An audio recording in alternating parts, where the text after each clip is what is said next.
26,000 সরকারি চাকরি যাদের শিক্ষকরা যারা বাতিল হয়েছে, সিপিএম বিজেপির চক্রান্ত বলে মনে করছে তৃণমূল কংগ্রেস, সেই নিয়ে এই প্রতিবাদ। বিগত অনেকদিন ধরে বালিতে কিন্তু আপনি এমএলএ বা কৈলাস বিশ্বাস যুব সভাপতি এই তিন ত্রয়ীকে একসঙ্গে কখনোই দেখা যাচ্ছে না। ম্যাক্সিমাম সময় এই মিটিংয়ে দেখা যাচ্ছে যে এমএলএ অনুপস্থিত।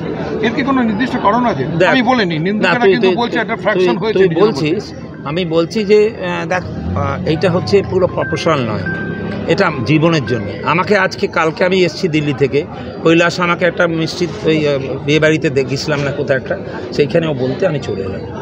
এক কথা, এটা হ্যাঁ সবাইকে বলেছে। আমাকে না বললেও যদি ফোন করে ডাকে আমি ছুটে আসি, এবং কাউকে কিছু বলছি না। আমার কিন্তু ওই বাজে কথা আমি বলছি না, কিন্তু না অ্যাভয়েড কেন, অ্যাভয়েড করতে। কিন্তু আমার মনে হয় এই সব জায়গা ঝাঁপিয়ে পড়ো, আমি ঝাঁপিয়ে পড়েছি। আমাকে অনেকগুলো কাজ ছিল খেলার জন্য, কাল মানে খেলা চলবে এসব আমাকে অ্যাডভাইসারি করার জন্য। না না না, আমি দেখিনি।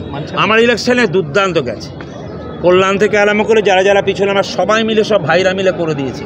তা না আমি জিততাম না, এর আগে আমি হেরেছিলাম মানে শেষ মুহূর্তে জিতেছিলাম, দুটো কি চারটে কথা। কিন্তু কৈলাসরা মিলে সবাই মিলে সব ঠিক আছে, হ্যাঁ সব ঠিক আছে। আমি বলছি কিচ্ছু খারাপ